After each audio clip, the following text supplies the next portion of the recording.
মক্কার মানুষ তাকে শুধু বিশ্বস্ত বলেই চিনত না, তার চরিত্রে তারা দেখত এক অদ্ভুত প্রশান্তি। হজরত মোহাম্মদ সাল্লাল্লাহু আলাইহি ওয়াসাল্লাম ভিড় থেকে ধীরে ধীরে সরে যেতেন। মিথ্যা, অন্যায়, অহংকার এসব থেকে তিনি ছিলেন বহু দূরে।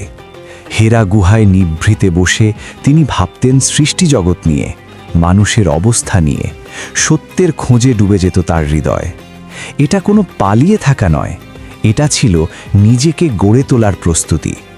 আল্লাহ তাআলা তাকে ধীরে ধীরে মানবতার সবচেয়ে বড় দায়িত্বের জন্য তৈরি করছিলেন। আর মক্কার মানুষ তখনও জানত না এই নীরবতা খুব শিগগিরই বদলে দেবে পুরো দুনিয়ার ইতিহাস। এই গল্প যদি হৃদয়ে লাগে, একটা লাইক দিন, মতামত কমেন্টে লিখুন, শেয়ার করুন। আর এমন আরও ধারাবাহিক গল্প পেতে চ্যানেলটি সাবস্ক্রাইব করে পাশে থাকুন।